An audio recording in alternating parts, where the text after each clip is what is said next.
Todoist, like this whole paste and Todoist thing to work.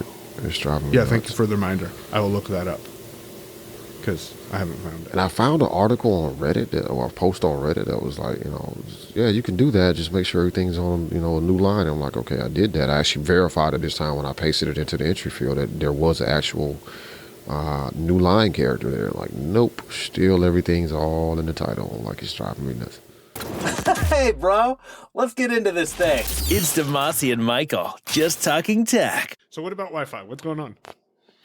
Man, so you're usually outside of your house in Wi-Fi, but you also have Google. We have mesh set up, and it's don't worth you? it. Yeah, it's yeah. worth the investment. Yeah, I'm telling you. Shit, if it ain't, man, I'm telling you it is, because it's like a cinder block utility room that I'm sitting in. Mm-hmm. And the Wi-Fi is freaking horrible. Now, Mac OS is telling me when I look at my Wi-Fi bar, you have 404 bars on your network. Do not have 404 bars.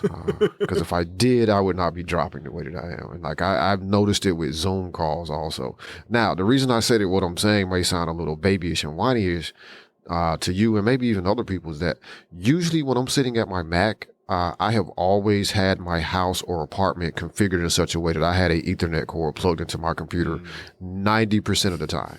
Like if it wasn't plugged into Ethernet, it's because I picked it up and moved it, took the laptop elsewhere. But if I was sitting at my desk, as I am right now, I'm connected to Ethernet, which, of course, you don't really have drops with Ethernet unless there's something going on with your actual internet service, not, just signal. And that's why we have Andrew's PlayStation plugged right into the Ethernet with the Google Home, with the Google Wi-Fi Mesh Hub, whatever you want to, satellite. I think they have an official name for it.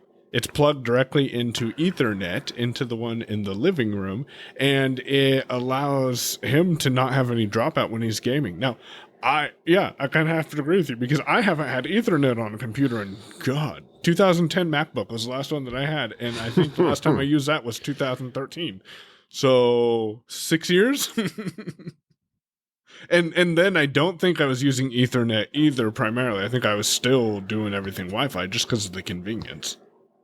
Yeah, I mean, Wi-Fi is super convenient. Like, I don't have to, when I pick up my laptop and take it in the house or something, like, I just, disconnect whatever things are plugged into it. So my backup drive, I disconnect, and my, the microphone problem, and just pick up the laptop and go. Like, I'm done. Yeah.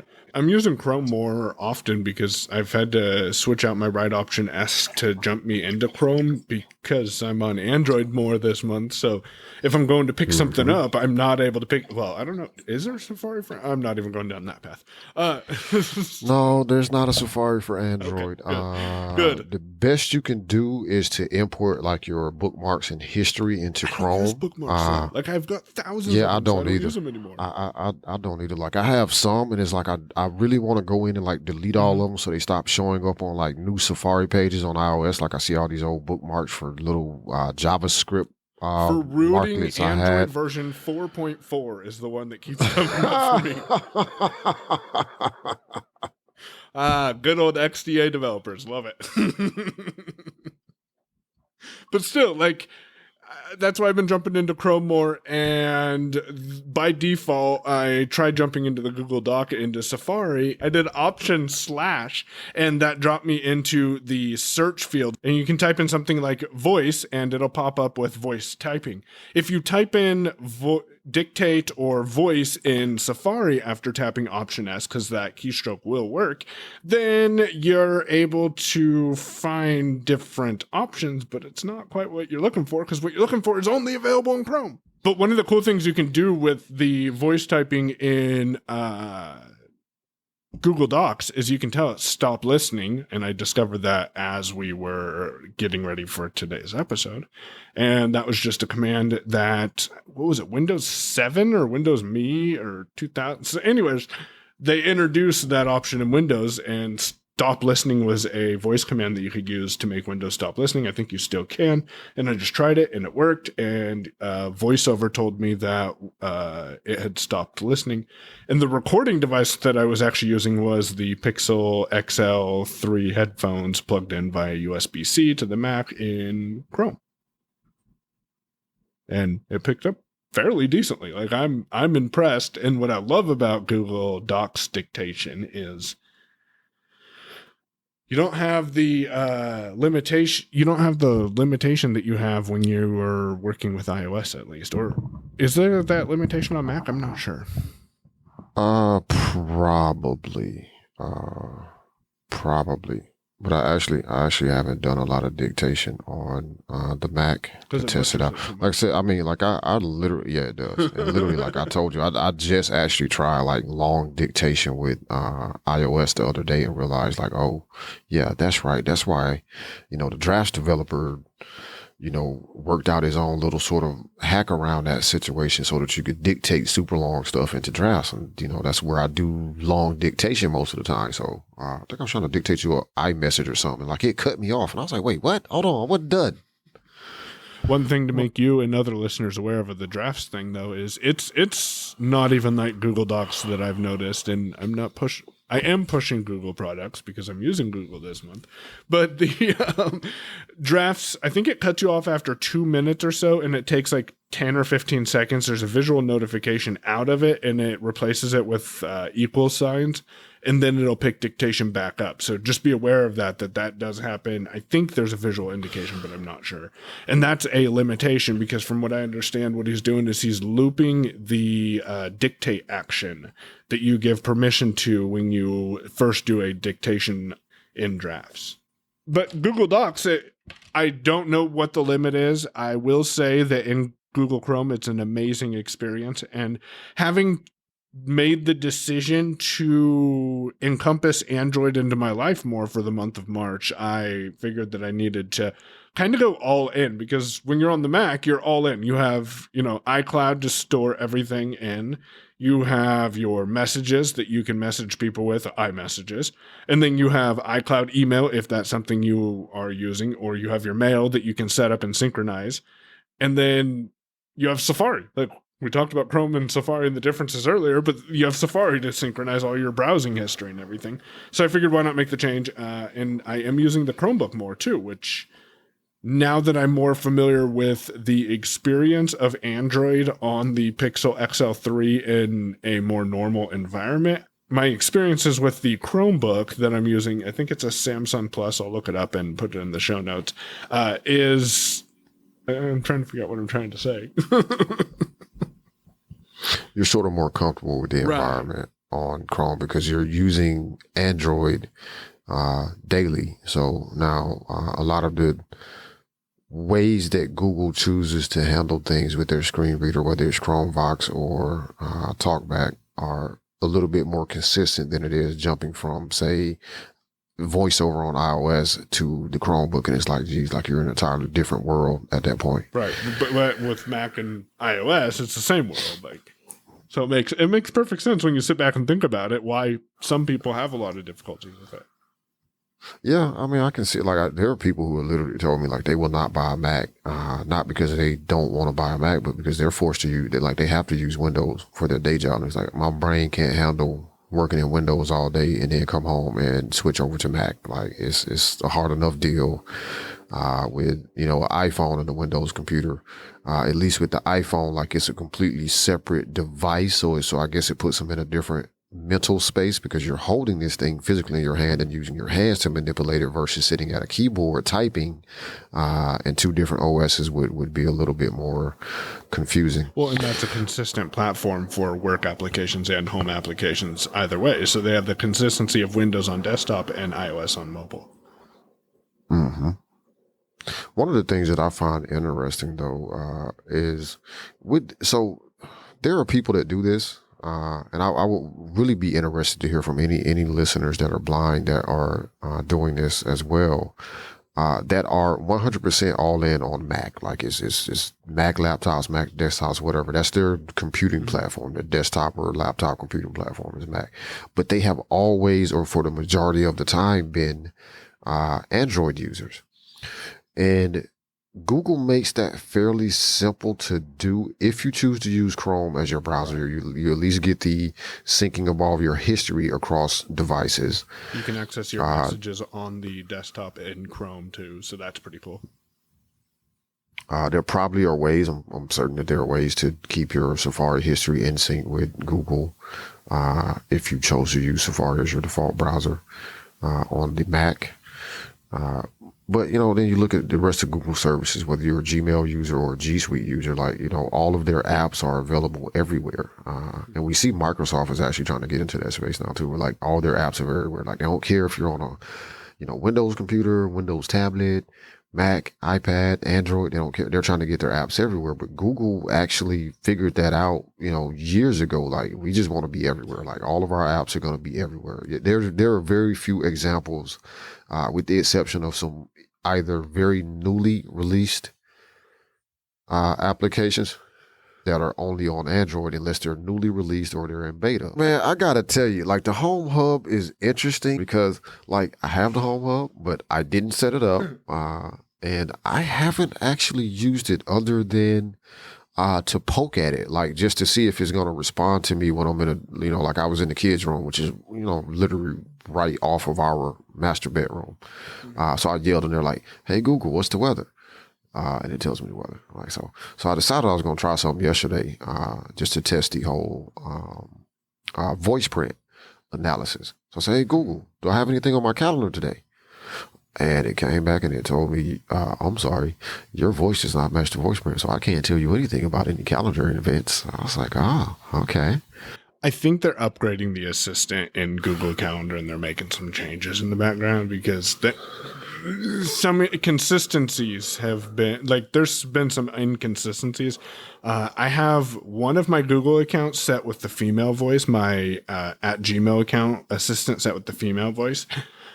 And then I have my at Your Own Pay account set with one of the male voices. So every once in a while when I walk in there, and this could be my bad, but every once in a while I walk in there, a female will respond to me or a male will respond to me. It's like Christmas. I never know who's going to reply. So Tia, of course, chose the male voice. I was like, "Man, I know I'm not using this thing. I don't want to hear you, dude. Get out of here." See, the kids use it. They missed Google. We're going to be, I think... If Google can access my gSuite information on other devices, which I'm going to have to do some research into that because right now I can access it on the assistant, but on the phone with my headphones, but I can't access it on the Google Home Hub. And that could be that is a newer device, and calendar is going to become a very important aspect of my life in the next week and a half. So I'm going to need access to it wherever I can. And what's pretty sad is the Amazon A lady is able to tell me information about my gSuite calendar, but Google can. I had to bring that up because Mallory and I were chatting about it this morning. So some of that might be... I haven't looked at it as of yet because I haven't tried to sign into the Google Home Hub. Some of it may just be permission set in your gSuite account. Because I've noticed that with a lot of things. And then again, too, they also roll out access to gSuite accounts slower than they do consumer Gmail accounts. So like for a very long time, like, you didn't have certain Google Voice features inside of gSuite.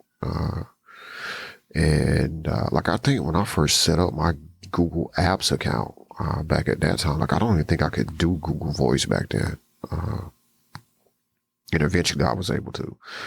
But the interesting thing with Google is that if you put everything into Google's ecosystem, so you use their calendars, you use their contacts, use all those back end services, like you can pretty much use those just about anywhere, Home Hub at the moment aside. So you can use your Google Calendar on iOS, on the Mac, on Android, on Windows. Whereas it's a little bit more restrictive with Apple's back end services to get those connected to non-Apple products. Like I know you can get your Apple iCloud mail. I don't use my iCloud email, so I don't care about it, but I do know that you can get it on other devices because it's just an IMAP account.